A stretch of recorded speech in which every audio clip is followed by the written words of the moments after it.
talk about saving for retirement. Or sometimes the long-term goals, depending on how long it is, because long-term is anything over 5 years. So, so if you start working your retirement, you're talking about 30, 40 years. That's really, really long-term. Then you may have some other intermediate long-term goals like saving towards buying investment properties, so to speak. I'm big on acquiring wealth through real estate, and sometimes that's what you would want to do. I'm really big on acquiring wealth through real estate. Sometimes you just kind of save towards to get a down payment, because most of us cannot afford to buy a investment property cash. So you save towards a down payment for that, and then you use the rental income to pay the expenses. And by the time you hit retirement, you'll have your primary residence, which will be paid off. You have the rental income property, which will be paid off, and you're pretty much set. Right? Any other goals you can think of in between? Short, medium, long term? In a little while, I'm going to ask you to take some time to create your own goals. So if there are any questions, let me know. And I want to see some creative goals. Other goals that you may want to set, which are not primarily financial, but will have some financial implication. Lifestyle. Just remember, no, we still going to enjoy ourselves. We're still going to get some of our wants done, but it's just that we're not getting into high price debt to do so. So your travel, your hobbies, charitable foundation, your philanthropic, and by the way, you're not too young. You don't have to wait until you're at Bill Gates' wealth stage to give back. Y'all know that, right? By the way, in schools in Jamaica now, you're required to do community service. What's that? You have to do, everybody has to do community Recording service. in progress.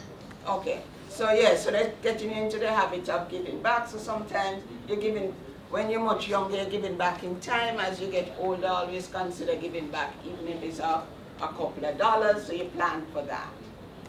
Professional and career goals, we had kind of spoken about this earlier. And we decided that it's when we were talking about needs and wants, and we had decided that, you had kind of said that university education was a need, and we kind of worked on that it's kind of be any post-secondary education that's the need, because we need all kinds of persons to survive in the world. So not everybody has to have an academic degree. Some of us just need to have a professional degree. And so your personal and career goals, you're invested in education beyond your high school years to advance your career. So you don't just, you just don't just do a job that pays the bill. You're taking on a career that you enjoy. And for some of us who have already started, I know there are at least three persons that have already started their little business. Rest of you may be interested in starting your own business as you go along. You're going to need some seed money. You know what I mean by seed money? You what? You what? No, your seed money is the money that you need to get it started. So even if you're going to borrow money or you're going to get money from other persons, if you have a business, it is a lot easier to encourage other persons to put in money or institutions to lend you money if you have some money of your own. Right? So you can hardly say, well, okay, I need 100,000 to do this business, and I'm going to ask for somebody to put up the 100,000. It don't work that way. But you say, look, this is a business, it needs 100,000, but I have 20,000 on for myself. Can you come up with the balance of it? So you always go a lot further in gathering additional funds when you have some of your own. And sometimes you need to save towards getting that seed money. I could ask my two persons who are entrepreneurs already. How you got your initial money to start your business? Huh? Okay, so your seed money was, so in essence, you save some of your lunch money. And when you got up to a point, you were able to start your business like that. You're in business too, sir? And you start from your lunch money too? You start from your allowance? Huh? What? Oh, you did a business, you did something that didn't require any upfront money, so it generated the seed money for your business. But you get it somewhere. Anybody else? Any other question, any other comments? Y'all seem very quiet this morning. What happened? What happened this morning? You're all quiet. Oh, you study fix? Oh, all right. Still listen to me though, you know. Investment goal. Building your stock portfolio, we start that already, but we're going to refine that in a little bit. Investing in rental properties, as I say, I'm really big in real estate, and preferably rental properties than just, land that don't provide any funds. Retirement planning, remember the power of compounding. Remember how far $100 will go after 50 years? You remember that from yesterday? So the power of compounding means that you really can start your retirement planning from right now. Debt management, you will, and some of this is, it's not really relevant to you right now, but I'm going to say, hopefully you will keep these notes, because you all know that you all downloaded the notes from online, right? Keep them. And over time, you go back through some of them. You go back through it, refresh yourself, because not all of these are relevant to you right now. Debt, I presume nobody here is in debt, and let us try and keep that debt management under control. There are some people who believe in debt-free living, that you mustn't borrow. I don't. No, you must borrow. It's very, very, very difficult to create significant wealth without borrowing. But there's good borrowing and there's bad borrowing. I spoke earlier about borrowing for lifestyle. That's bad borrowing. When you borrow to buy investments, when you borrow to buy assets that appreciate, that's good borrowing. Don't be discouraged. In fact, last week I was talking to one of the staff members here, and she was saying that growing up, the idea was that you don't borrow, you don't use other people's money, but you don't get to accumulate wealth with that. So when it comes to debt-free living, kind of scratch that out of your mind.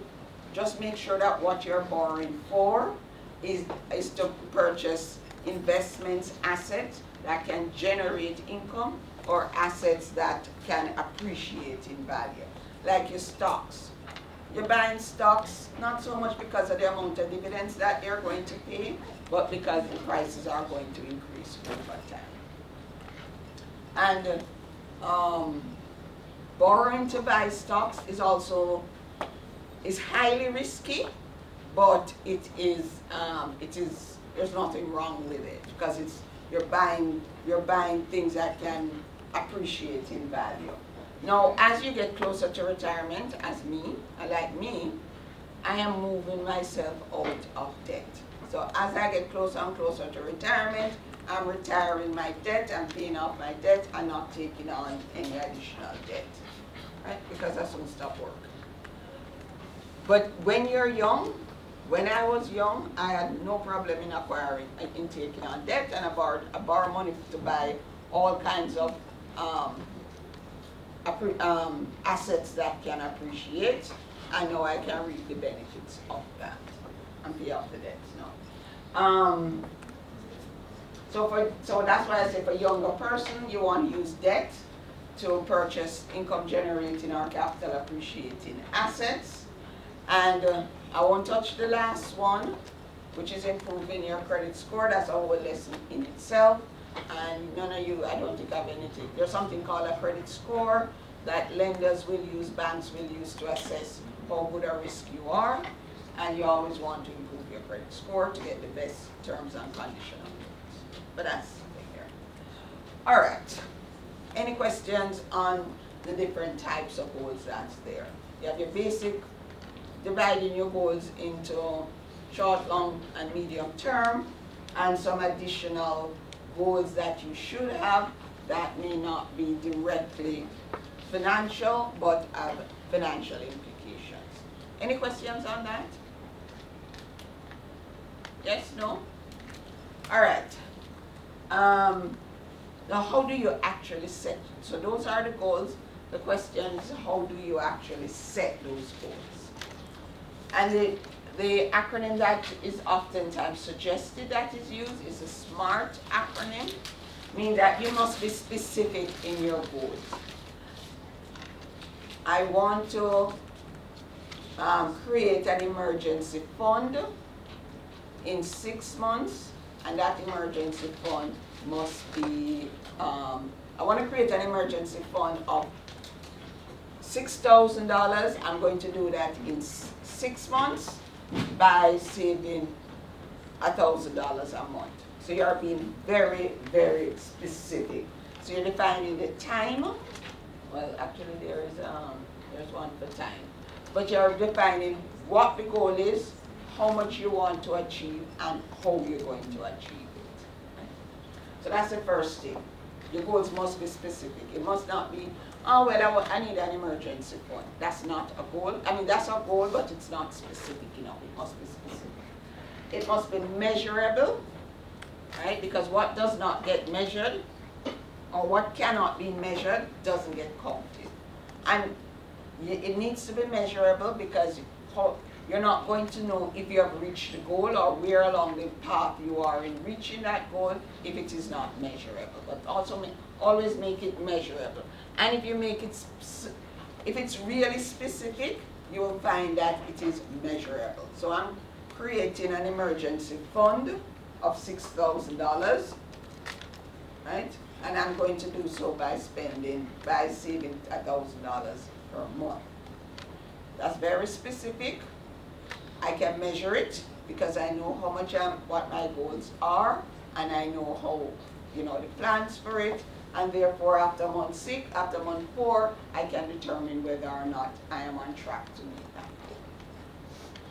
And this SMART acronym isn't used only for financial goals. It's used for every single goal you have in life. So keep it in mind. It must be achievable.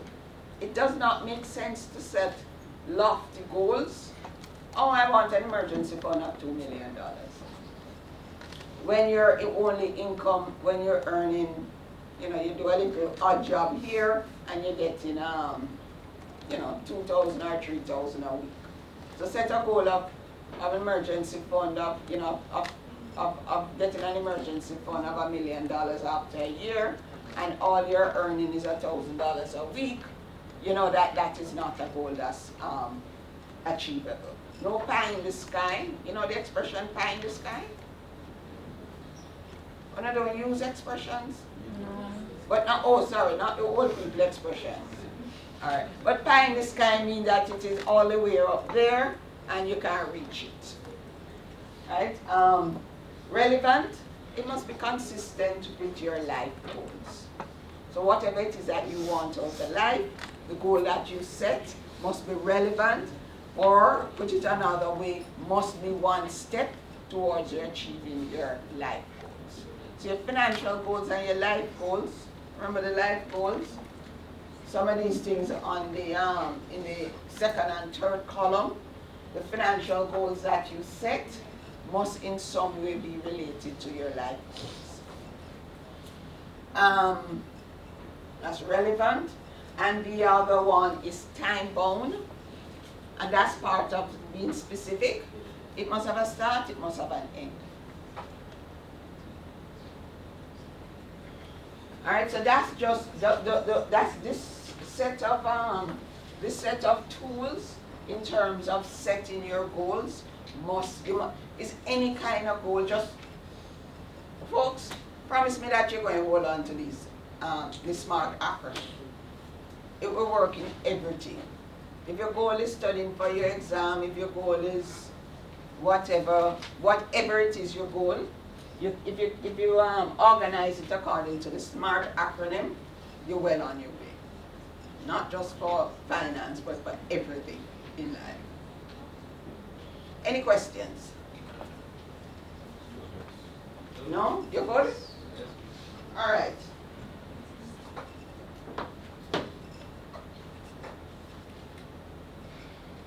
Here's your activity. You all have laptops, tablets, phone, exercise book, notebook, you have pen, you have pencil. Agree? Someone lost on a pen and pencil, right? And someone lost on a notebook. But everybody has something to write in and write with. I want you to set your goals, and I want to, I'm going to give you, 15, 20 minutes for this exercise? 15 minutes for this exercise. I want you to create your financial goals. And in creating the financial goals, I want you to think, not this what the examples that I give you, I want you to be a little bit more creative, set those financial goals, and two things I want you to do when you set those financial goals. I want you to put them in time, long-term, short-term, medium-term, and I want you to follow this acronym.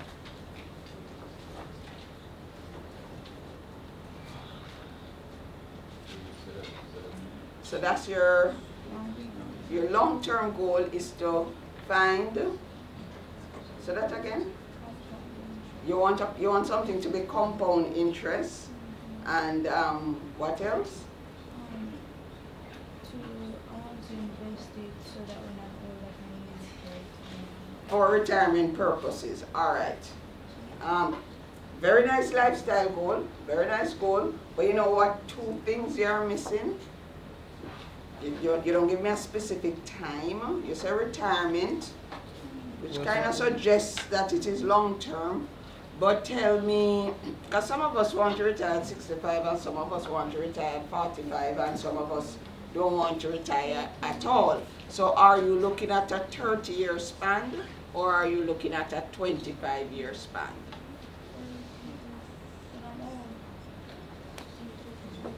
Come on, give me a time frame. Anybody can help her out? What should our time frame be in terms of the number of years? Yeah, she's saving for retirement. That, yeah, man, we know it's a long-term grace, but give her 25 years.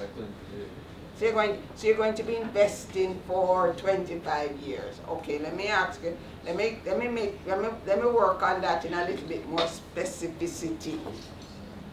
How are you going to do it? Are you going to make one lump sum deposit, or are you going to save? Are you going to be increasing the amount? Are you going to be setting aside a certain amount each year?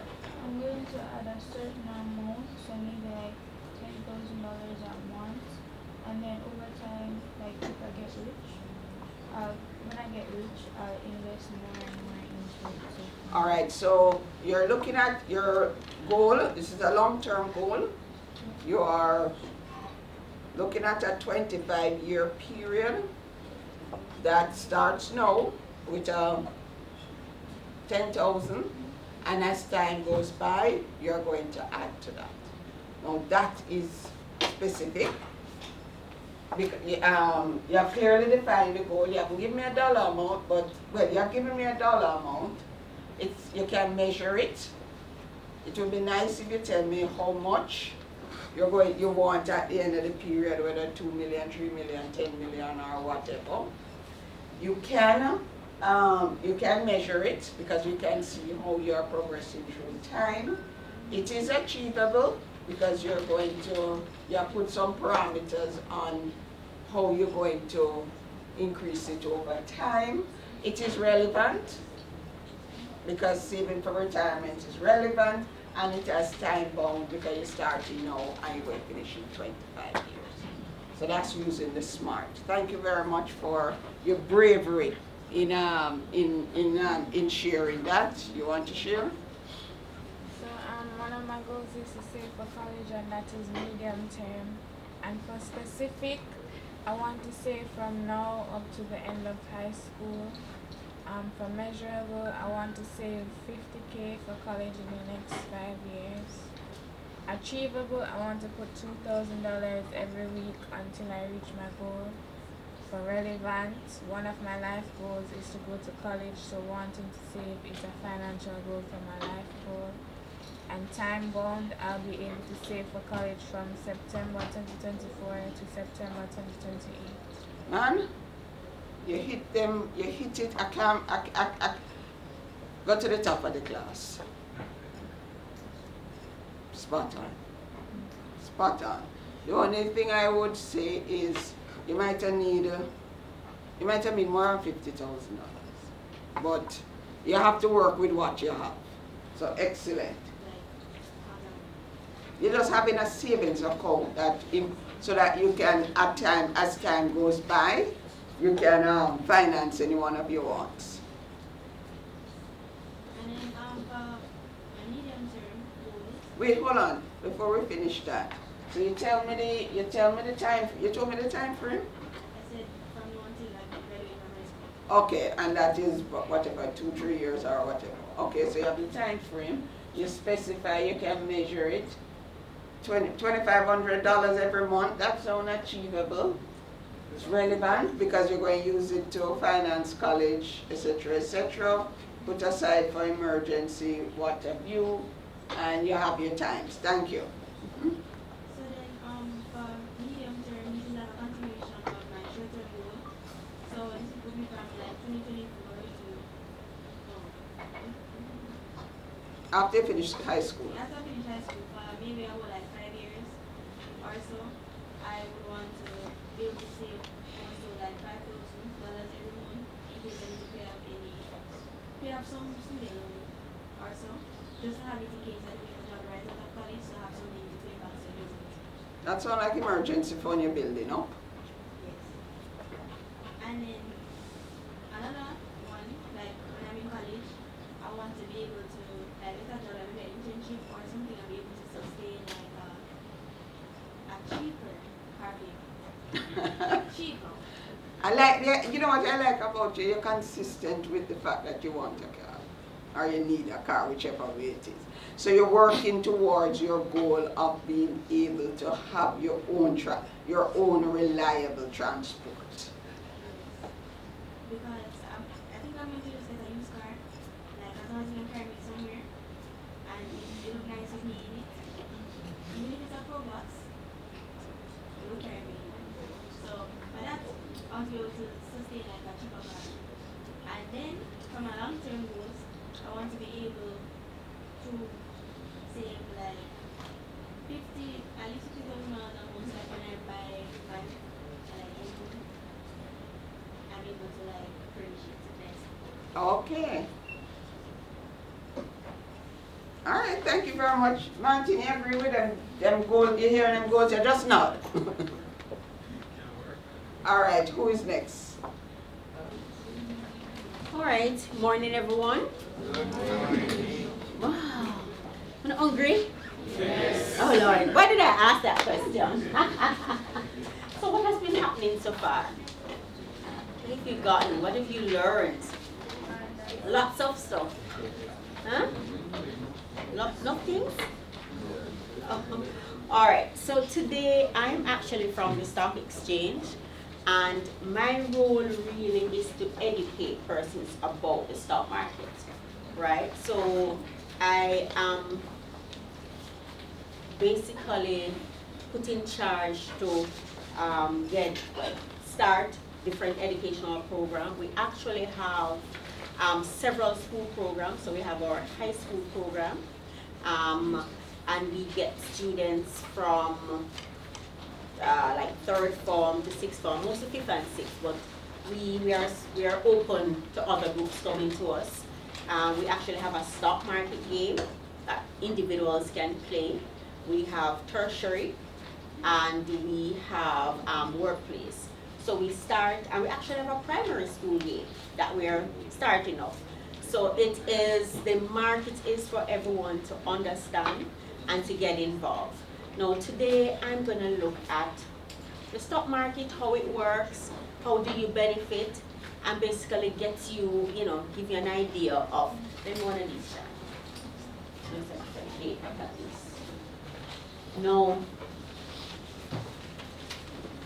Everyone should have one of these. Everybody has one now? It's called our trade sheet. So the last person who got some stuff, it would have been a little different date, but it's a concept that we want to get. I want you to look at your sheets. Everybody look at the sheets. And I want you to look at the companies that you see going down.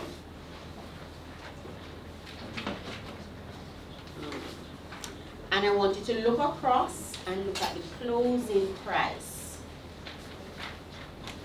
And that's those, most of them, unless you see US beside it, are there's actually in Jamaican dollars. What's your first thought? Anybody?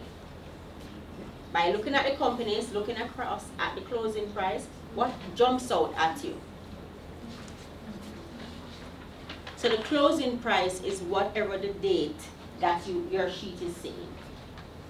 For one of, and that's what one of the stocks or shares in those companies costing. What's your thought? Anybody looking at it?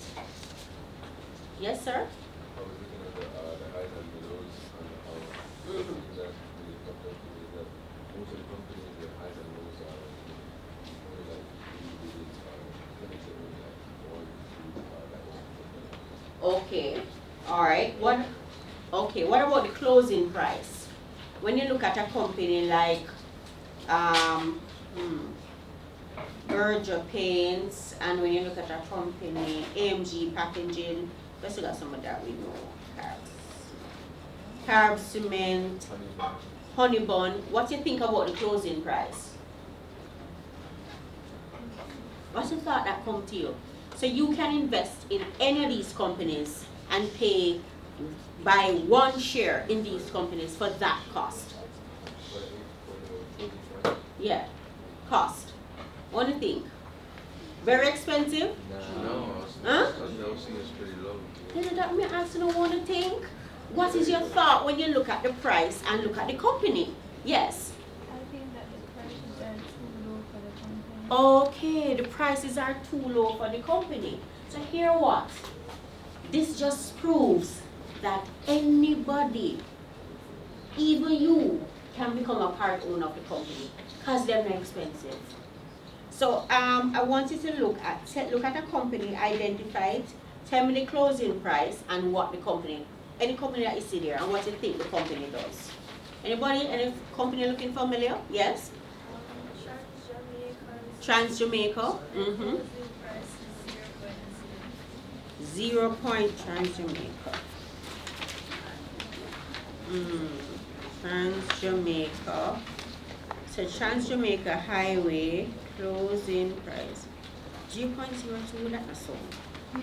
No man, you are looking at the change price. Moss.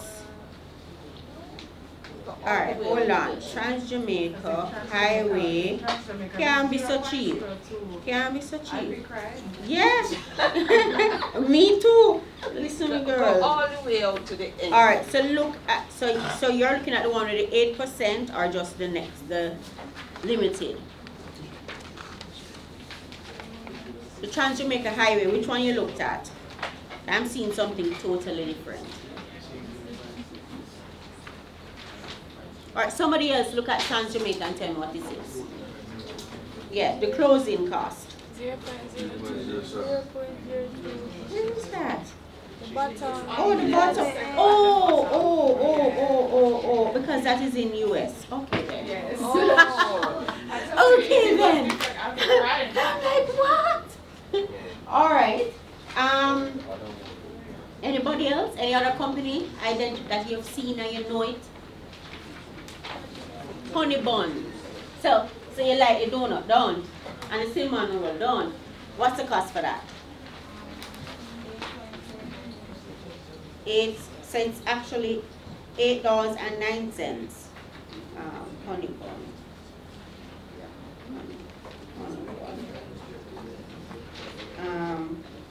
For some reason I am on what date your sheet is saying? August? Okay. So on my sheet this is July and it's saying $8.78. I'm gonna take 2 more and then we got it get into the market. Yes? No, you answer already. Yes. Lasco. And everybody knows what Lasco does, right? Huh? Right. So what's the cost for Lasco manufacturing on your cost? Weren't you supposed to tell me what Lasco do, what Lasco make one so forth? Then we items like Lasco and Mackerel. No, hungry, no what I what else? And water. 7.07. So $7.07. So it's in dollars, people. So when you say, all right. Should I answer? No, you're too close to sheep. Somebody to the back. Yes. Let's go make you run fast. So that means that you are a fast runner. Huh? I wonder which product is that? I must have the milk. Which product? Which product? The food drink. Which one are the products? Should I answer? Any other company anybody is identifying and then looking at it and know the company? Hello? Any company looking familiar to you? What's that? No, somebody said honey bun already. Dolphin Cove. What's the cost for Dolphin Cove? So $22.88. Alright. Everybody seen that? Alright. So the stock market is there for everyone. How do you enter?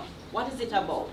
So the stock exchange was established in 1969 and basically it came out of the concept whereby we had a lot of companies that wanted money, wanted capital, and they didn't want to borrow money. What they were willing to do is to sell a part of their company to individuals in exchange for their cash, thus allowing those individuals to become part owners of the company. So all the stocks here that you see in here, all the companies here, right? They are considered to be public companies that is listed on the Jamaica stock market. And guess what? You can become a part owner of those companies, right? So the companies back then, they started that trend. So they are able to sell individuals part ownership.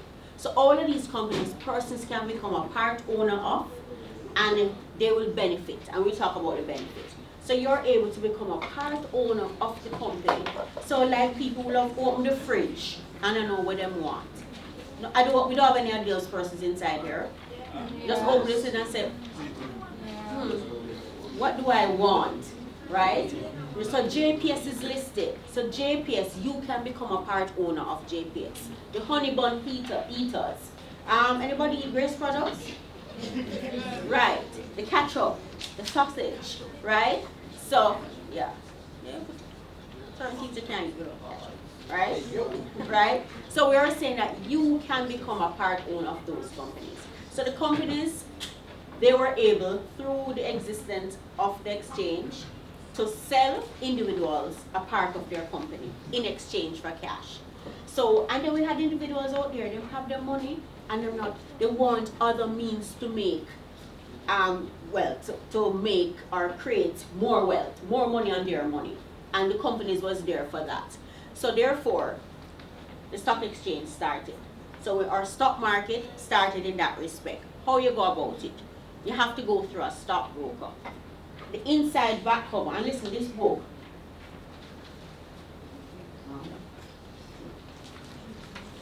Right? You call this a stock exchange Bible. So everything that I'm talking about, it will be in here and plus other things that I've not said. Don't go home, go fling on my book. Read it at least once. Read it at least and then you pass it on. We are not selfish, right? Alright, so the inside back cover. The inside back cover, look at the inside back cover. So when you want to buy stocks, you have to go through a stock broker, right? And all of those individuals are licensed to give you investment advice. So if you want to buy stock, you have to go through one of those brokers, and they're called stock brokers. They're the ones who give individuals investment advice. They're the ones who tell them, you have your money, how can I help you to create wealth? And they will say to you, okay, this is what you want to achieve, and therefore I'm recommending a Scotiabank, a NCB, a Carib Cement. So they're the ones who will assist you to buy the stocks. Now you go into the broker and you want to set up an investment account. What do you think a stockbroker would want from you? What type of identification? ID and clearance. ID. What type of ID? ID is broad. Anybody? Yes? Wait, hold on. You're supposed to know that, you know. Yeah, man. So the identification to set up a stock account. Yes? Okay.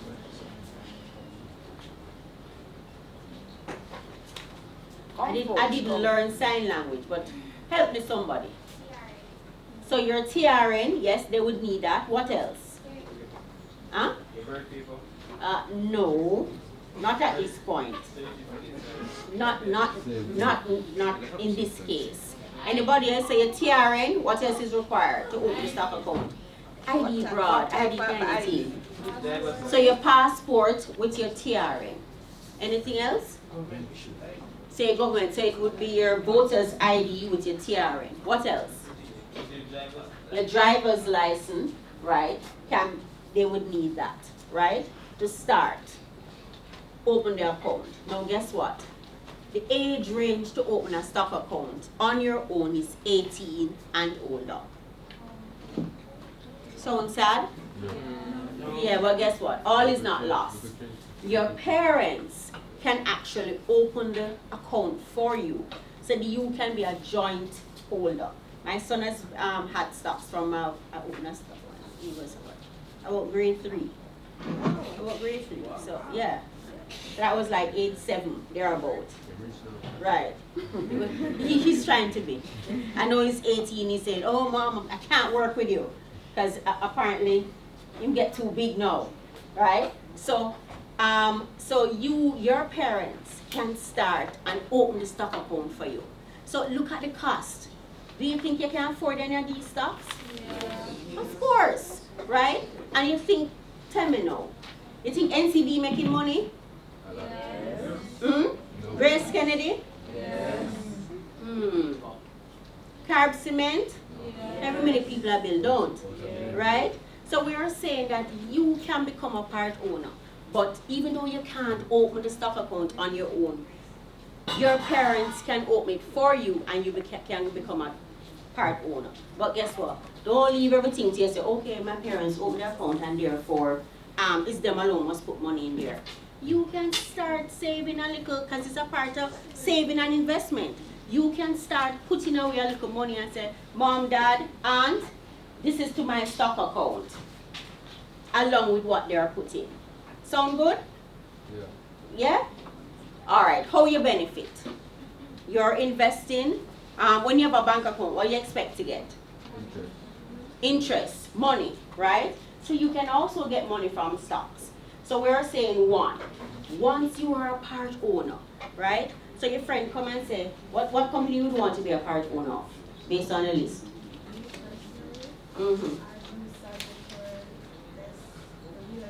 Sagicor Real Estate. You're supposed to have a lot of company. What company would want to be a part owner of? Knoxford and Fontana. Knoxford and Fontana. You? What company? What company would you want? Because remember, when you buy stocks, you're a part owner of the company. What company would you want to be a part owner of? Lascon Fontana. You lead the gang, you know. What company would you want to be a part owner of? Wisynco. Right? Right? You? I like it. We say a lot of them. A lot of them. Last go. I tell you. Hey. Golden investor, you know. Yes, sir. JMMB. Anybody else? What company over there? Nails. What company you want to be a part of? Yeah, Nails. Yeah. What company would want to be a part owner of based on the stock market, the list? Yes. Dolphin Cove, yes. Jamaica Brawlers. Supreme Ventures. Anybody else want to be a part owner of any of these companies? Yes? Oh. It look like it's alright. Yeah? Virgil Pins and Dollar Financial.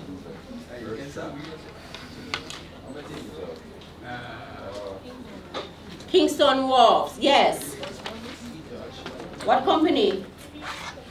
Jamaica, you know, yeah, butter me up, but yes. Good one. Anybody else? So we all can become part owners of these companies. You utilize the service, you eat the product, why not make some money? And you're never too young to be making money, right? Honestly. So we're saying that how you benefit? One, once the company makes a profit, you're able to get money from that profit, right? By way of what we call it dividend payment. And that's cash given to you because you're a part owner. So you're never too young. So my son was big owner of many companies from him young, right? And you're able, and you can buy up to one stock. The market allows you to buy up to one stock, right? Yes. What is the maximum? The maximum, you can buy what is not issued. Right, right. So the minimum you can buy one and over. Alright, so you're able to get cash from the company once you have decided to invest in that company. Another way to make money. When you buy something, let me picture. When you go to the, when somebody is selling something, what is the aim of the individual when they're selling? Yes? To earn money and put it back into the business. Earn money and put it back into the business. Anybody else? Yes? To make a profit. So therefore, when you buy the stock, another way to make money is to make a profit. By what? By selling that stock. And stock, shares, equity means the same thing. By selling it for more than what you bought it for. So you're selling it with the aim to make a profit. So you bought the stock at $2, right? You can say, okay, guess what? How much percent you would want? What stock you told me? Sagicor, what's the cost for it now? Sagicor Real Estate. Mm-hmm.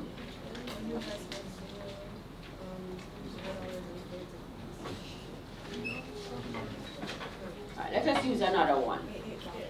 $8. Right? So Sagicor Real Estate. So you bought Sagicor Real Estate, right? How much percentage? How much money you'd want to make on it if you were selling it? You bought it at $8. What's the profit you'd want? How much percent? 5%. I like it.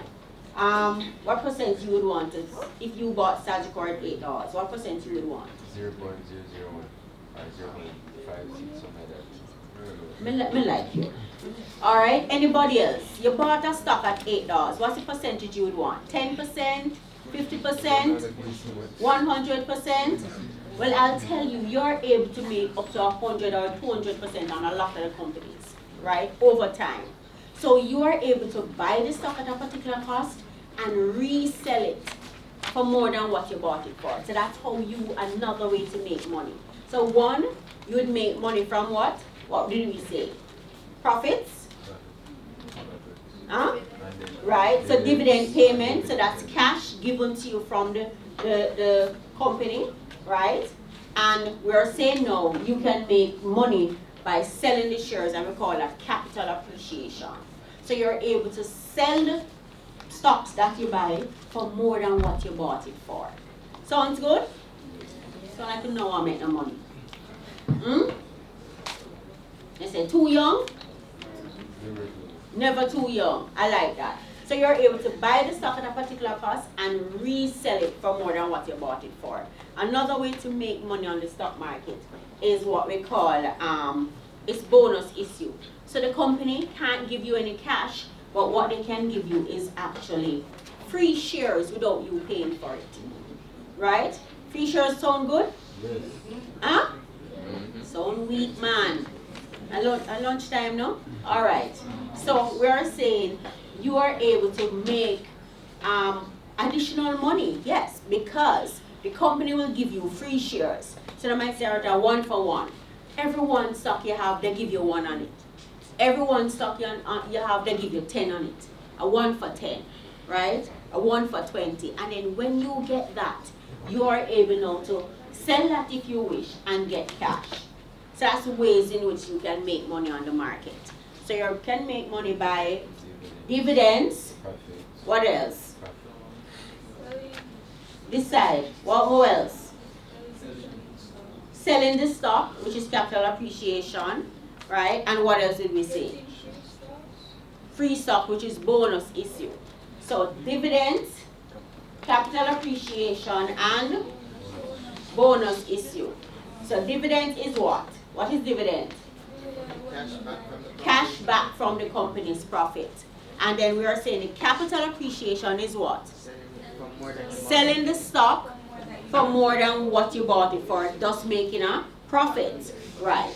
And then the last one we're saying bonus. Right? And that's free shares given to you without you paying for it. Right? And that is how you can make money on the stock market. Any questions? Crystal? Clear. Alright. A lot of the times you see on the TV, they might say, boy, them to say stocks declining and the market going in. So the market can be bullish or bearish, meaning it's aggressive, you know. So if it's bullish, a lot of persons buying, you know, and therefore the prices are increasing. And when it's bearish, your stocks are declining and not much persons are buying on the stock market. So you can have a bullish market or a bearish market, right? And you can actually buy the stocks from Monday to Friday on our stock market through your brokers, right? Monday to Friday, right? That's what you can try. These sheets, if you were to look at it, it's showing you what happened on the market, the different stocks are at the top. Will show you the different what do you call it, indices that we call it. So where does the different companies fall? All Jamaican, all the companies that are listed on the registered in Jamaica.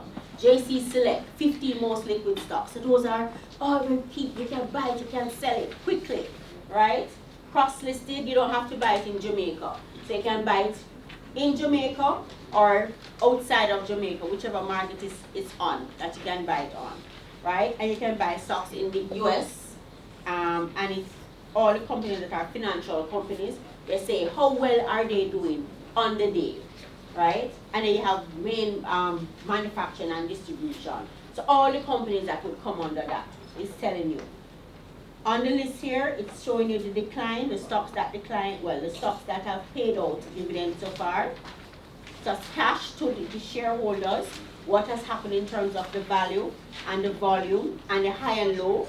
How high did the stock go today? How low did the stock go today? So you're seeing all of that. Last price. So the stocks are, everything is electronic now.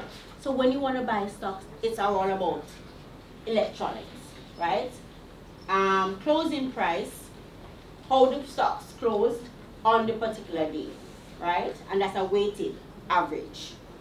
And then the change, did it decline? Did it increase? So you are able to compare what happened the day before to the present day to say whether or not the stocks increased or the stocks decreased. And then the bid means to buy. So what is it that person's, the last buy that person's wants to buy the stock at? And ask means to sell. Last ask, last buy, right? And that's basically the market. So I'm saying read the, no, it up. Read the what? Mm-hmm. And it sound like it, shake it to me. Read the what? Right. Read the what? I'm going to decide the answer. And you. Everybody is silent. All right. To get. All right. We have a few prizes. Not much. All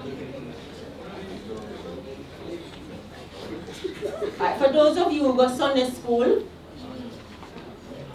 I want you to turn the paper down. Turn this paper down. Right.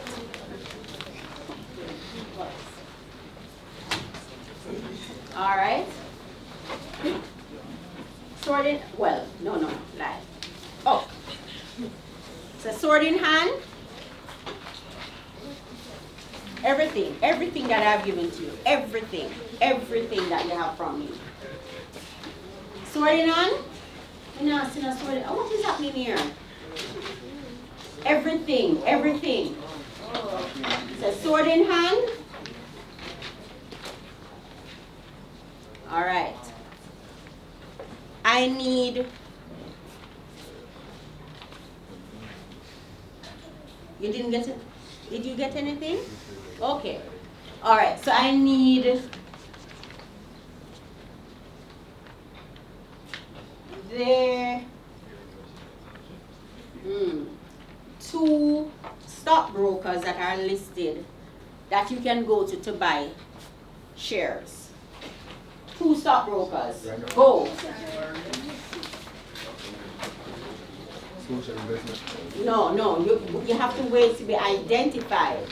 Wait to be identified. So, yes, young lady?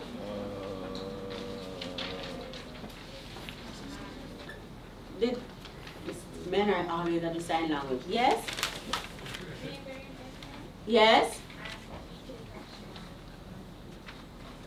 GK capital what? She right? Yes. Alright. Sword in hand?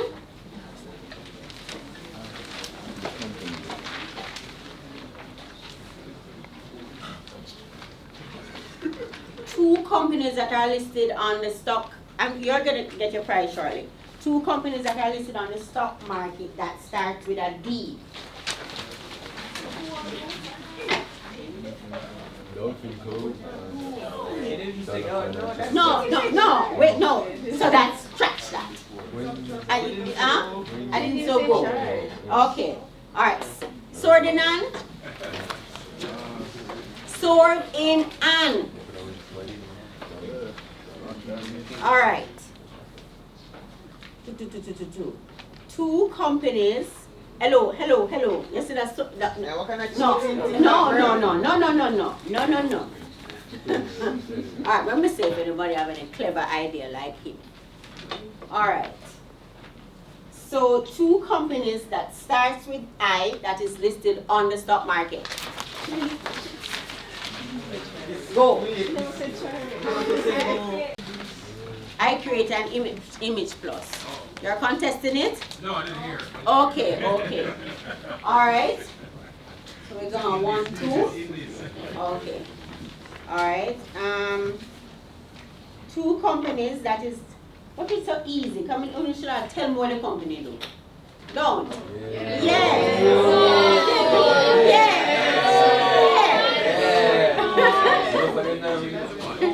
Alright. So 2 companies that starts with J that is listed on the stock market. Go.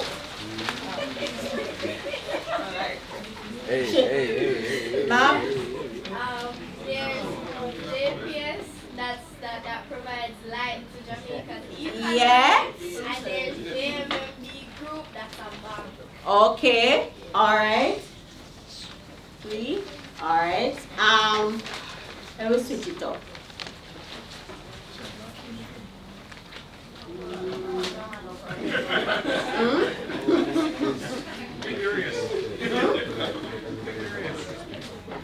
Yeah. All right.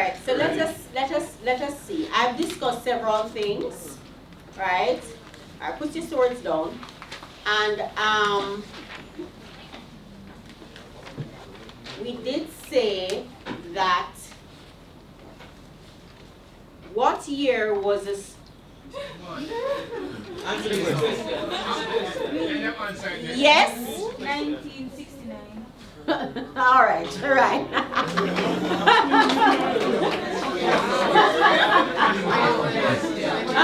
What year was the stock exchange started? All right, so that's 4. One more. All right. 3 ways. Help me look scenario. Down. No, I said to him down. He had his hand up before I even asked. 3 ways in which you can make down. All right, 3 ways in which you can make money from the stock market or benefit from the stock market. Who did you see? Your sister? All right, down again. Help me. Hmm? Which one? Glasses? Who is the glasses? Oh, okay, okay. All right. Go ahead. Investing in stocks, buying stocks, and getting dividends from the company. Selling the stock at a higher price to make profit from the and could be shorted. I'm the last one as well. Okay.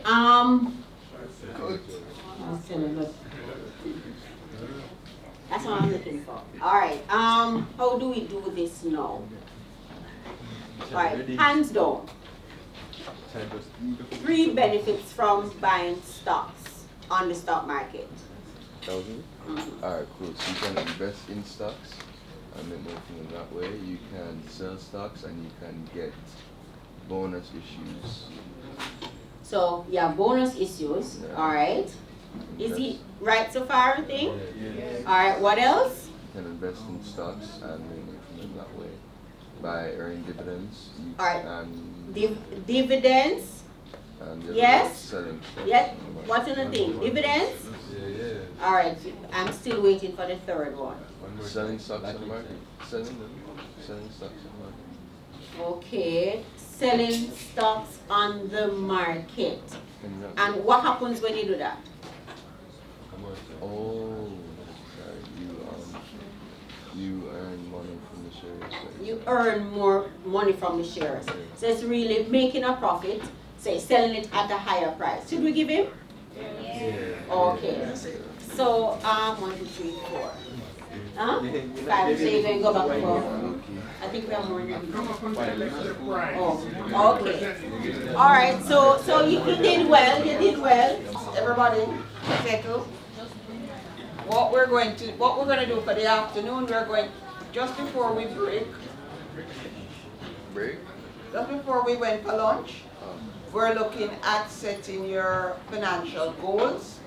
Now we're going to say, having set your financial goals, the next step is to do your plan. Again, if you're talking, you're not listening. Yes, folks? Hold on. The sooner I move through this, I know everybody's excited to go back to the game, but the sooner we move through this, the quicker I can get back to you. Right? So, having set your financial goals, the next step is to do your financials plan.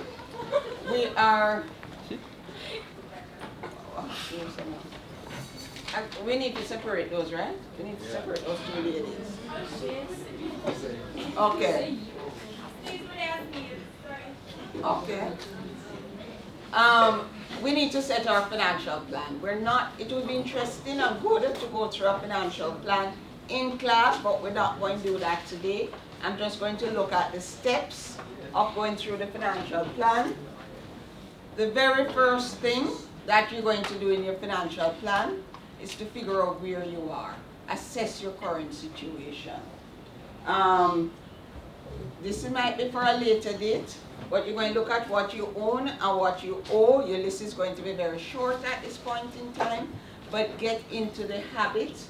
But use it kind of like, you know, this is something you're going to do continually for the rest of your life, hopefully. So you can start now, start your practice, look at what you have, look at what you own. If you owe anybody, look at what your sources of income is going to be or is currently, and we went through that on day one. Again, look at your expenses. Then this, so we did we kind of sort of did step one on Monday. Step two is what you did this morning, setting your goals, short-term, long-term, medium, and short-term, long-term, and medium goals. And remember, anybody remember how you set the goals? Anybody remember the acronym for setting the goals? Smart. Okay, SMART, good. You remember what the SMART stand for? Yeah.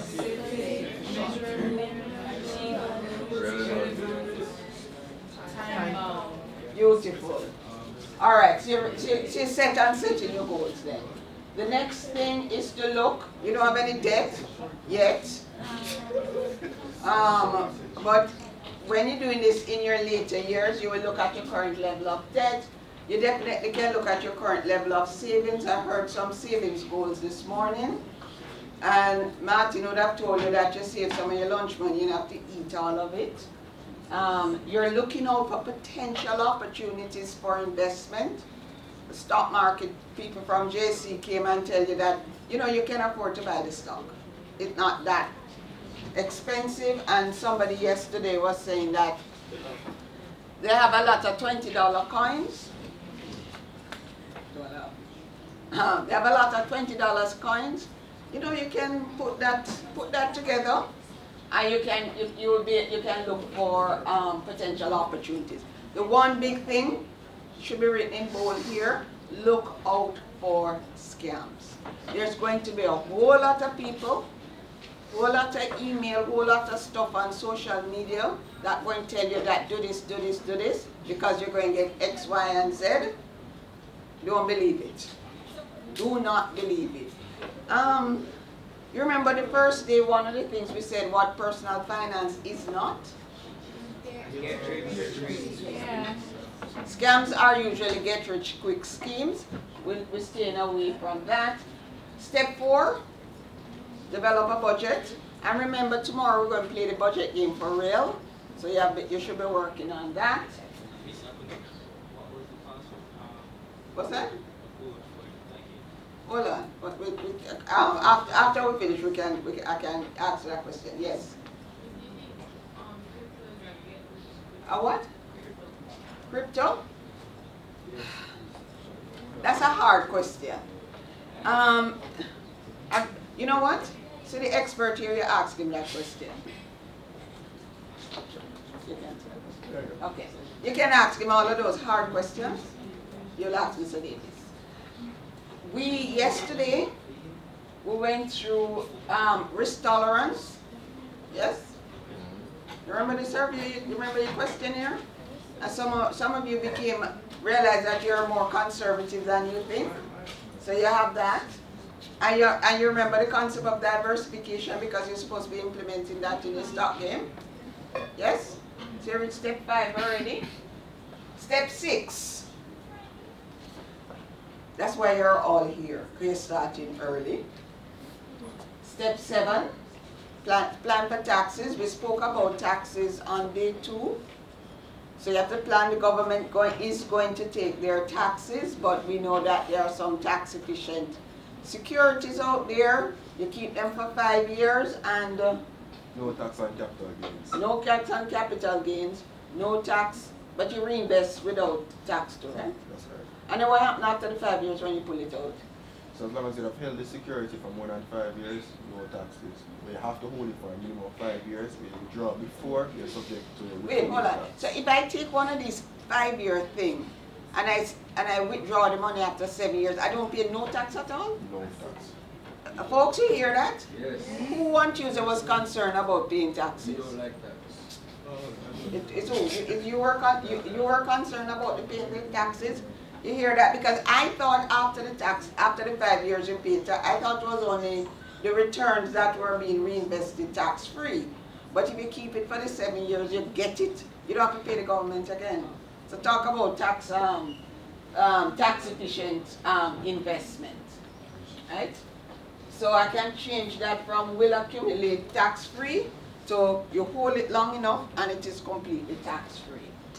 And then of course your last step is always going to be a continual monitoring and review, because your situation is going to change in a couple of years. Some of you will be in college. Then a few years after that you will start working. So as you go through and some of you will get married and have children and take care of your parents, etc., and me, etc., etc. So as your life change, because remember that these are your life lessons. This is not lessons just for this week. These are your life lessons, so you're always going to be reviewing, monitoring your portfolio, making sure that your goals are on track, because if you created your goals that were measurable, then you can track them as you go along, because you can measure your progress. So a lot of this creating a financial plan is in essence what we have been spending time doing. Agree? All right. Since you have all been patient and look like I'll have a little bit more energy now that you had some lunch, I'm going to introduce our special guest for the afternoon. His name is Siobhan Davis, and I will let him tell you who he is, where he works, and then we can take it from there. No, I don't think I need the mic. So, good afternoon, ladies and gentlemen. Good afternoon. So, my name is Siobhan Davis. I work at NCB Capital Markets. So, just like you, I went through this talk when I was in high school, when I was very young, and if there's one thing you can take away from anything I'm going to say, don't say, if I didn't know. So I had a very good friend in high school. He was talking about stocks. We're in class, it's like, brother, you can't shut up. But guess what? If I had listened to him when I was in high school, I would be way better off right now. Because guess what? Not a lot of people knew about the stock market back then compared to now. The stock market, for lack of a better word, wasn't as sexy. You had persons that were buying into stocks, they check their portfolio now. Wait, I didn't know I have so much money. That's a conversation I have with clients regularly. You can go ahead. Oh, you can't hear me? Can you hear me better now? Alright, great. Come closer if you want to hear. You're pulling my empty seat down here, so. So, a big example and something I wish that you guys can take away, especially being in high school, is that you're never too young to have a budget. You can budget from your lunch money. I did it. I didn't say it was easy, because back then, potting prices weren't what potty prices are right now. If you're old like me, you can remember when potty was for $45 or $50. I'm not sure what it is right now, but I'm pretty sure it's not that price. Yeah, I used to pay $50 for a cheese patty. Yeah, $50 for a cheese patty. For a cheese patty. Beef was probably $40. So that is something. So that is actually something that people use. So. Okay, folks, remember what is the cause of that now? Inflation. So people actually use patty prices to track inflation. And inflation is simple, a basket of goods going up year over year. So now I used to pay $40 and $50 for a cheese patty, and right now it's at $300 plus. You can see that's a lot of increase since back then to now.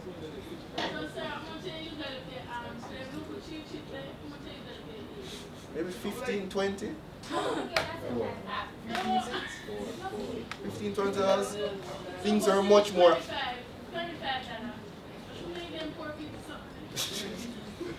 Trust me. So things were more affordable back then, as well as incomes were much less back then. So I can give you a prime example. So a story my mother always tells me. What she pays for the plot of land back then was 50,000 Jamaican dollars. Right now, I'm pretty sure you cannot find land for $50,000. But guess what? But my mother financed it. So back then, you used to have something known as NHT bonds. So I didn't know that you could actually own bonds back then. Back then, some paper bonds. So because of investing, and it was always a life goal for her, I want a house. She set a budget every month. How am I going to attain this? What are my expenses? What do I have left back? And budgeting in this time and age, it is hard. I'm not going to say it is easy because every day you see something else that you want. Whether it be on Amazon, Shein, Instagram, you see somebody else with something and say, this look nice, or you see some food and say, you feel for something nice, it is the reality. But guess what? If you have goals and you want to achieve the goals, one thing that's very important is sacrifice. I can also recommend one book. If you don't read any other book regarding finance, take away this one book, The Richest Man in Babylon. It's an excellent book, and I'm glad to the person that recommended me. There's one famous line that says, pay yourself first. So out of your lunch money, you save some. That's known as paying yourself. You invest some. And actually, how I got into investing, it wasn't because somebody talked to me and said, hey, the stock market, this, that. How I got into investing, somebody made me do some maths. And it was a simple maths. It showed me a financial statement with top 10 shareholders. And I'm pretty sure everybody can multiply. So the person at that time had 169 million NCB shares. And we're not talking about Mr. Leachy, we're just talking about a normal top 10 shareholder. At the time, the stock price for NCB was around 195. So you do the maths, 169 million times 195. My calculator couldn't display all of those figures.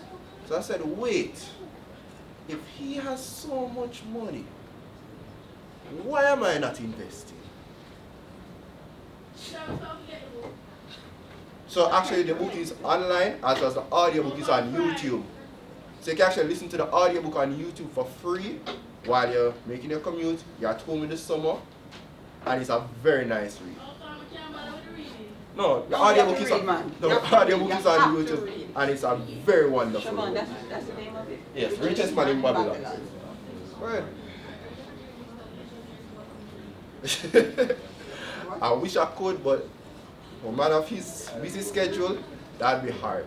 But he will always say there are some principles to wealth, and one of the biggest principles for wealth he always preach about, find a mentor. Your mentor doesn't have to be someone that you know. You can identify somebody and say, hey, he's at where I want to go, or he's doing what I want to do. Mr. Leachin's mentor is not even Jamaican. He'll always say one of his mentors is Warren Buffett. He has only met Warren Buffett a couple times at an annual general meeting. But he reads his books, he reads his publication, he gets insights on what he thinks. So find a mentor. Right, sorry, one second. Everybody know who Warren Buffett is? No. If you don't know who Warren Buffett is and you're in the investing world, please go and later on Google Warren Buffett. Yeah. Warren Buffett. Let me write that down. Warren Buffett. Yes.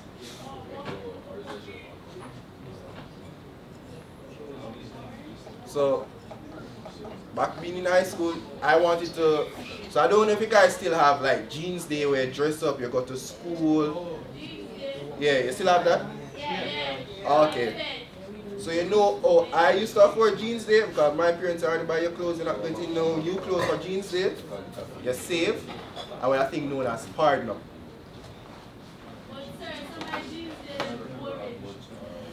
Well, I can't control that. I had fun back in my day. And you see, in order to have fun, especially as you get older. If you, just 1 second. If you're talking, you're not listening. Please listen to Mr. Davis. I see, especially as you get older, to have fun, it's expensive. How much money I used to spend for fun back in high school and back in college versus how much money it takes to go out and have fun now is completely different. Because adulting, it is expensive. With adult things, they are expensive. One big thing someone mentioned to me once, and I took it and I said, this is really some good advice, a budget. Have an idea of the type of lifestyle you want to live. Have an idea of where you want to live. Somebody says, hey, I want to live at Cherry Gardens, I want to live at Jackson, I want to live uptown. Sounds nice.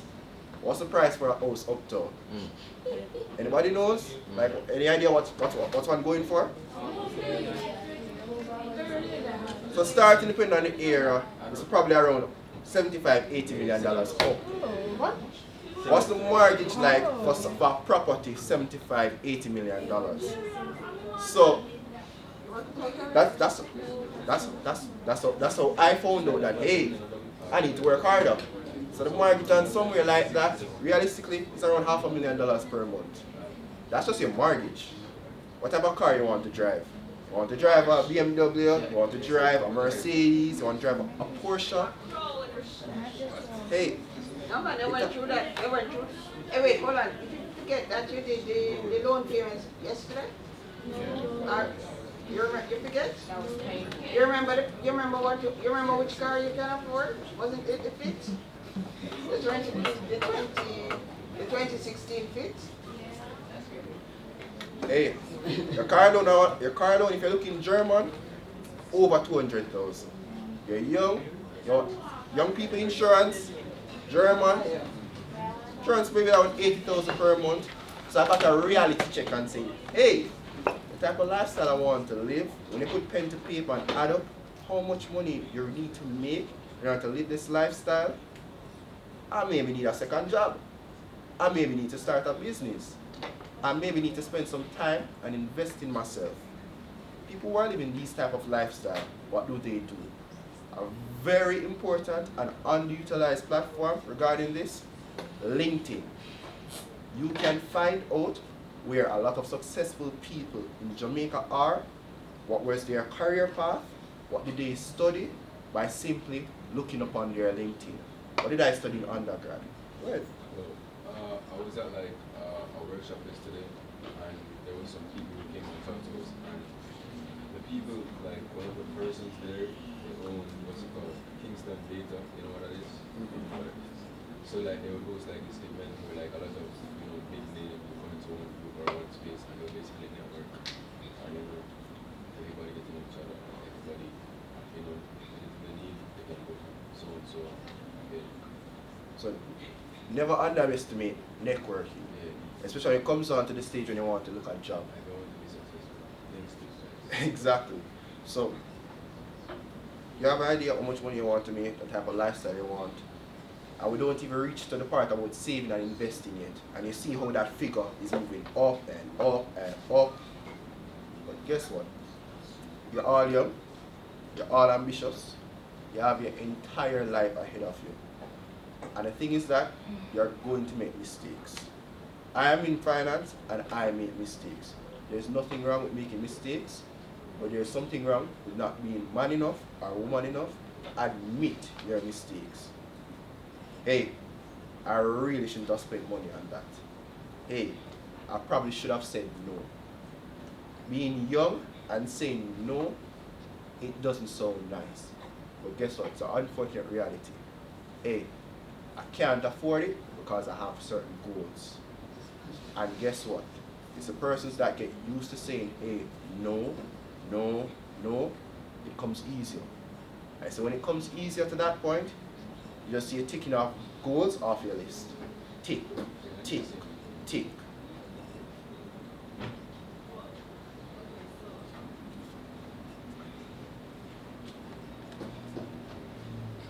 Yeah, trust me, I don't bite.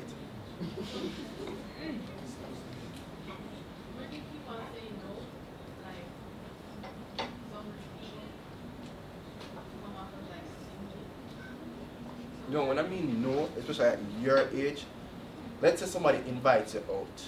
Let's go to a party let's go out, let's go to somewhere nice. Going out now, I can tell you, is expensive. It's especially once you get older and you reach that age where you're starting to date. Dating, it is expensive. I can tell you a funny story. My first year living on campus, someone I knew carried somebody on a date. And he didn't know that when you're dating, there's something known as service charge. So what you see on the menu, that's not what the bill says. Service charge is 10%. And then you pay GCT of 15%.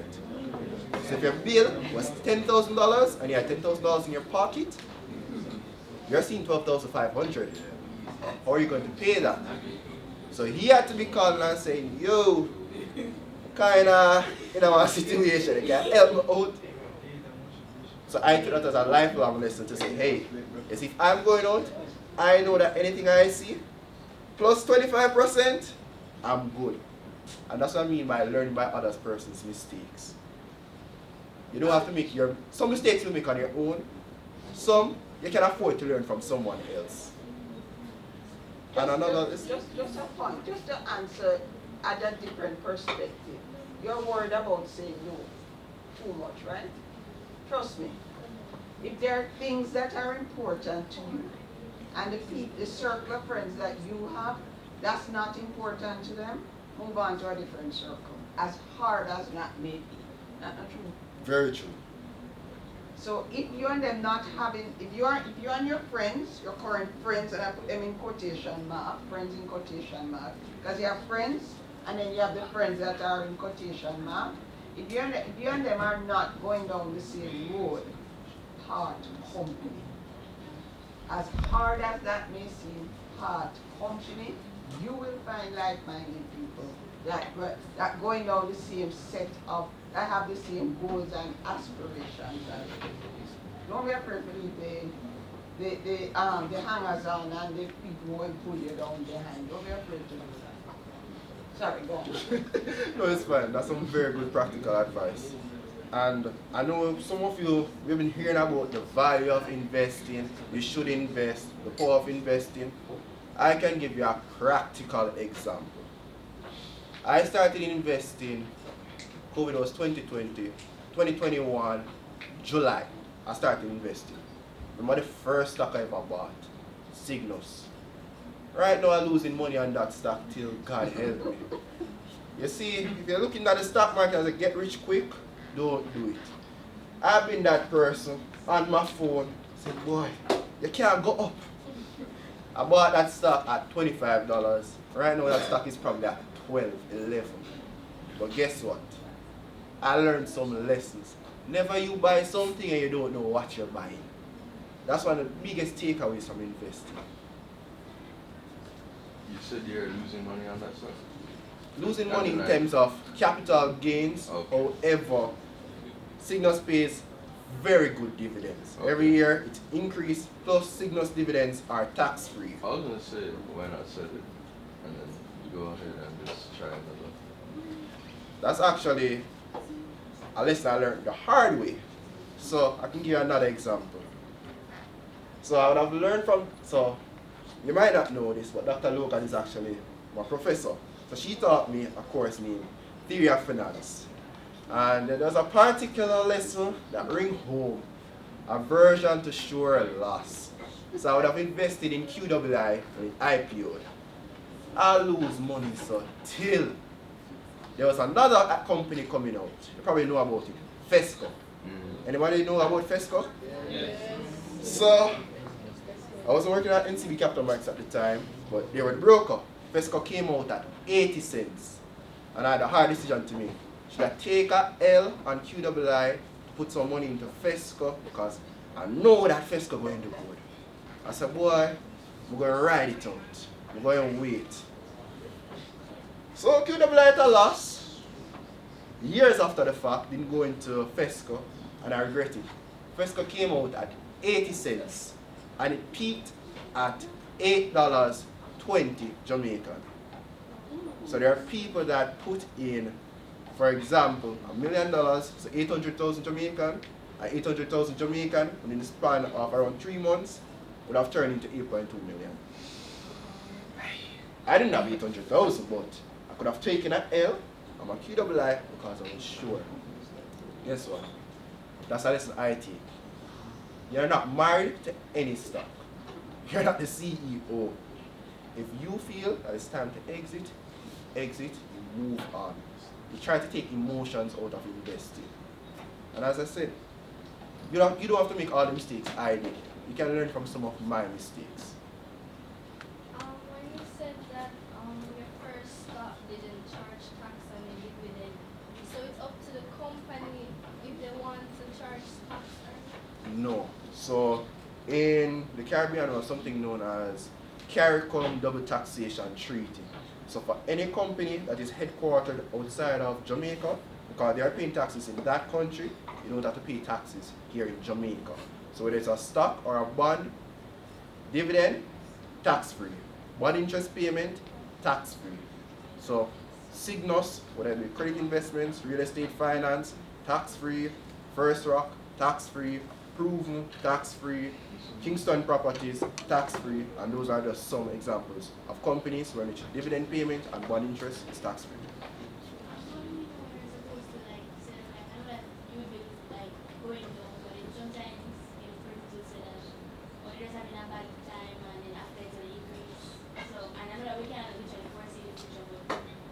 What should we take into consideration before?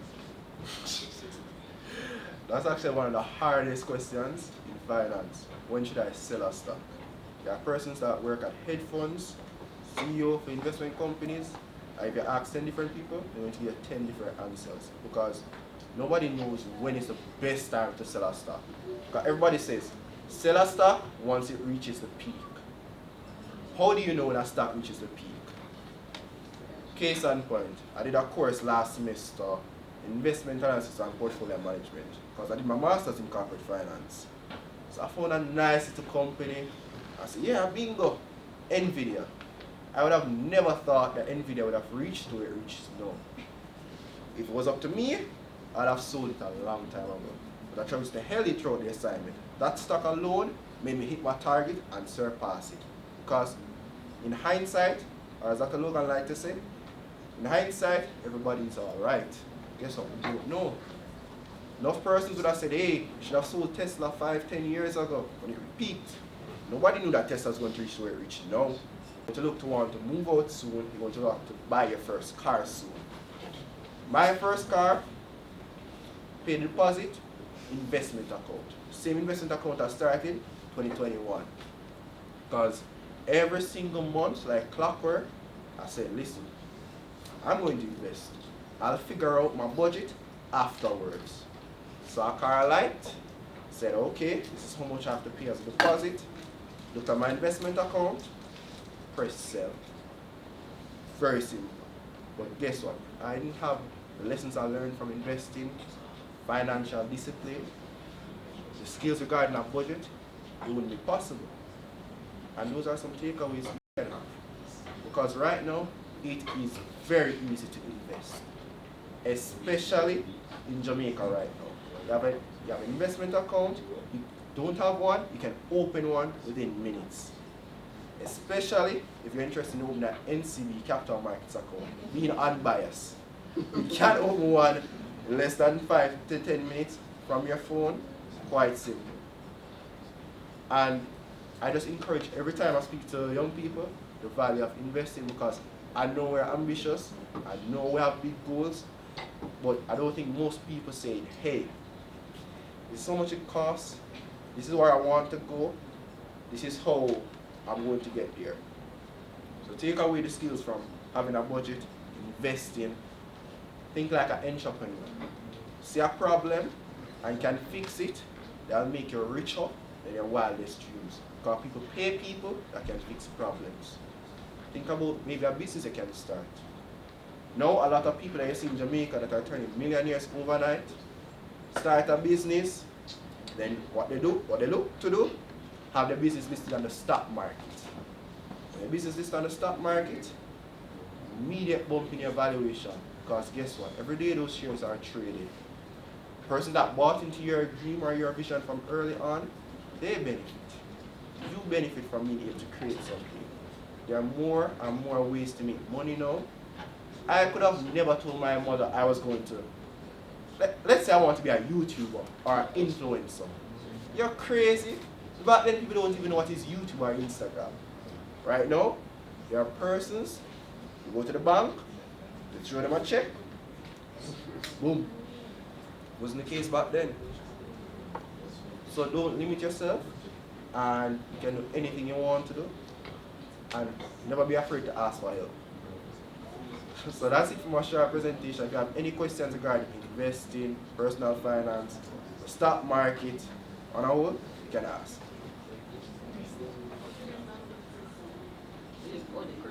Oh, my thoughts on crypto? So, crypto is the future, unapologetically. So more and more central banks, namely BOJ, the Federal Reserve, they're coming up with policies and measures to regulate crypto. It's not going away. There are persons now receiving their salary in crypto. So there are government officials in the States, some in Central and Latin America, that have chosen that, hey, I don't want my salary in my country's dollars. Pay my salary in Bitcoin. So if you know, it's a little bit advanced, but there are some features of what makes a currency a currency. Usage must be widely used, must be divisible. It must have purpose, and can be used as a medium of exchange or transaction. And slowly we're seeing more in which crypto is adopting those features, so it is here to stay. There are a lot of scams regarding crypto though. We have some things known as pump and dumps. People go and say, hey, put some money in this, you're rich tomorrow. I don't know if anybody heard about something known as Dogecoin or Shiba Inu or things like that. I just like hedge funds. So those are some meme coins. So I know somebody personally that works in Jamaica, put 5,000 US into Dogecoin, 5,000 US Shiba Inu. Because guess what? Everybody making money. His friend made 200% the day before. But guess what? He took a big L. Big L. And that's the nature of why I say, don't invest into something you couldn't explain to a 5-year-old. Because guess what? That means you don't understand it. And I wouldn't put my money somewhere I don't understand. You might not know, but some of your parents or older relatives may hear about something known as Cash Plus. There are a lot of persons that benefited from Cash Plus. There are a lot of persons that took an L on Cash Plus. I know, folks, you know what taking an L means? Yes. You don't understand.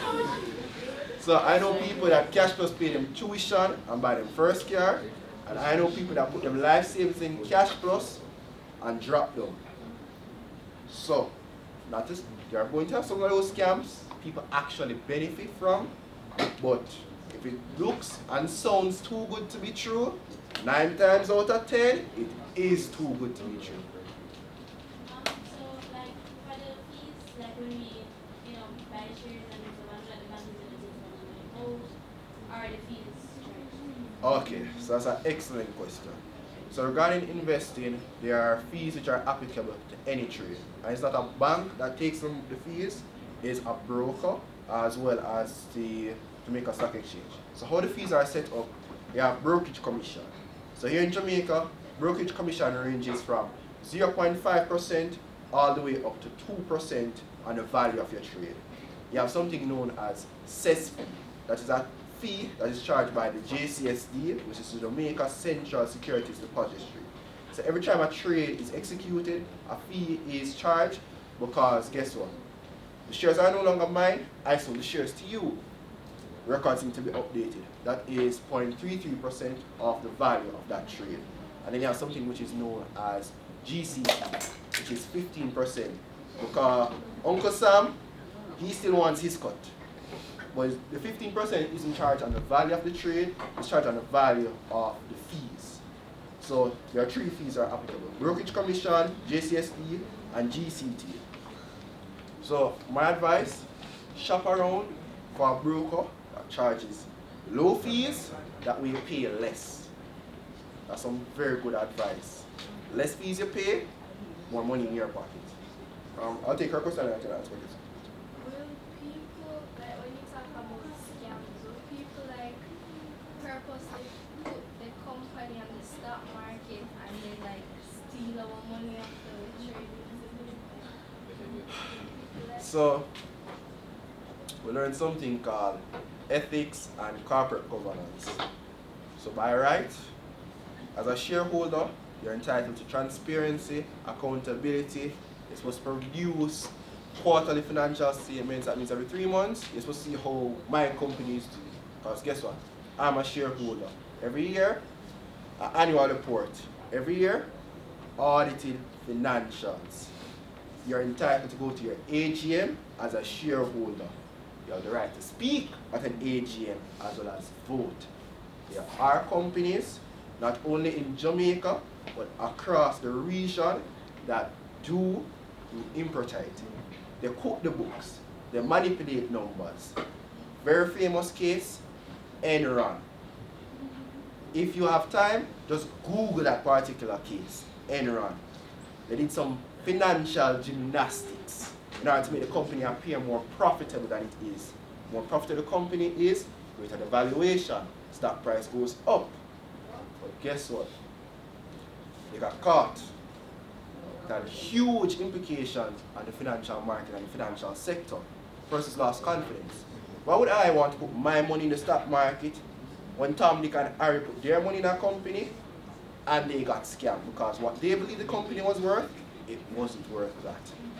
So we do have some safeguards in place in terms of the RMOD at the stock market, which is the Regulator Market Operations Division, as well as we do have compliance checks in place for the various different brokerage firms. But your first safeguard as an investor, do your own due diligence. So you have something which I found out recently, and if you put 2 and 2 together, you can find out which companies are performing excellent. So you have something known as the Corporate Governance Index Score. So look for a company that has high corporate governance. What that means, their shareholders are always informed.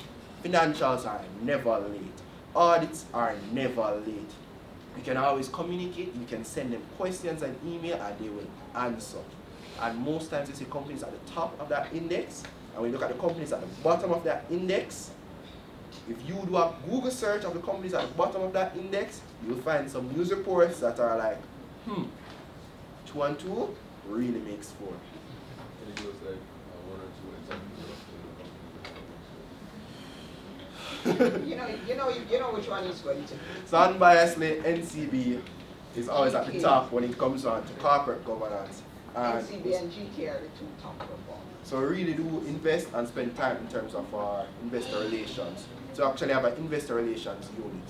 So if you send us an email as a shareholder, I can assure you that email is going to be answered.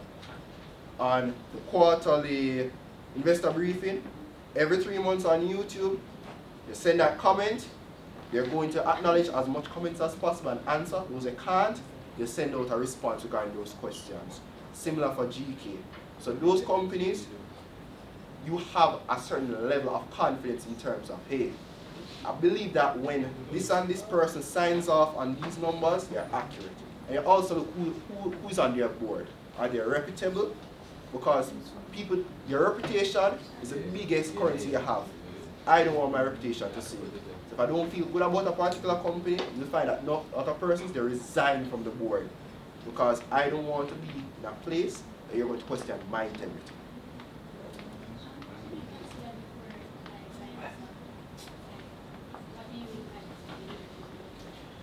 Alright, so what I look at is based on my strategy at the time. So I used to love dividends. So there are some companies that pay nice dividends, much higher than what you're getting on any investment, on any savings account. However, as you get older and you get wiser, you pivot. So I look for a mixture of both. So some capital gains and some dividends. So generally speaking, this is not investment advice, but generally speaking, main chip companies, their dividends tend to be more reliable. So those are companies on the main market because guess what? They've been in business longer. Their financial performance is better. They have the ability to pay dividends and increase the dividends over time. Junior market companies, what they tend to do, they pay less dividends because they reinvest all of their earnings back into the company to grow the business. So on average, junior market companies, they grow at a much faster rate than main market companies. However, they are much more volatile. If your heart is weak, be careful of the junior market. However, you can experience explosive growth through the junior market. So companies with high dividends, Carreras, Supreme Ventures, Cygnus Credit Investments, those have high dividends. You want companies with explosive growth, what you can do, what I recommend, look at their annual report. And don't just look at one, you can say, wow, you grew your revenue by that much, and it seems sustainable. You're able to contain your expenses. I see where in which you're strategic, and there's a lot of fluff. But as I said, Google and YouTube is your best friend, and if you have a good broker, you can ask them questions. Any other questions? Anybody have any other question for Mr. Davis?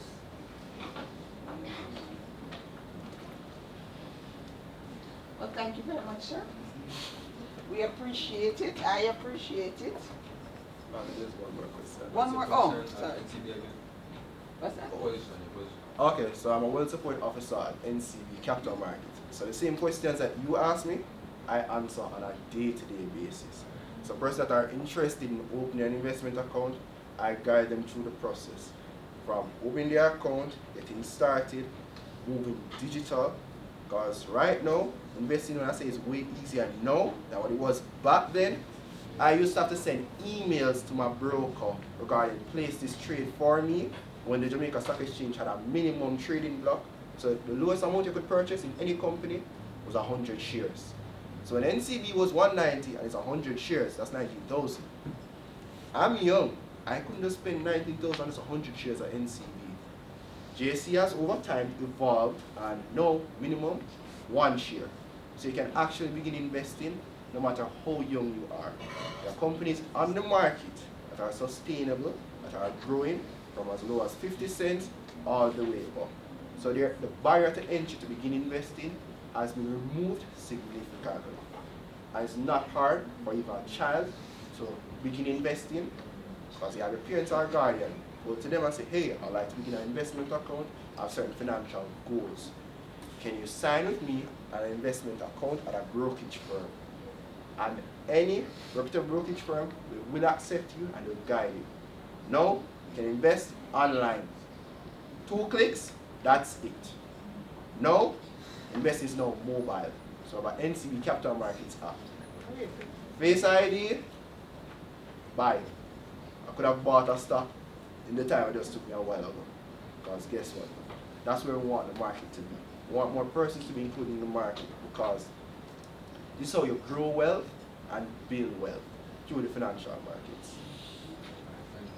Any other question from Mr. Davis? You think you deserve a round of applause? Thank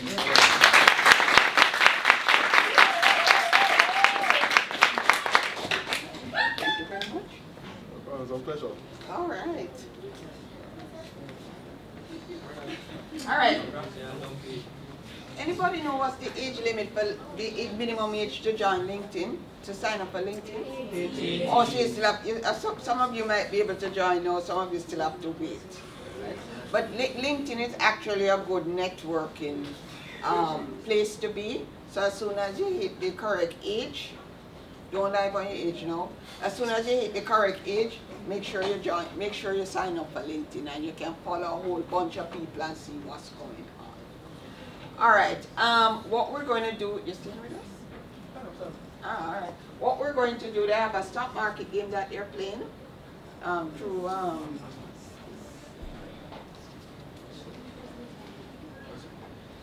through CBS Match Watch. Okay. So every afternoon they get an opportunity to meet in their groups and decide the strategy and decide if they're buying or selling their stocks. So that's your turn. You have about an hour. What time is it now? What time is it? 1:15? 150. Alright, so you have about an hour to meet in your groups and look at where you are and see if you need to make any adjustments. What have you? Have fun, people.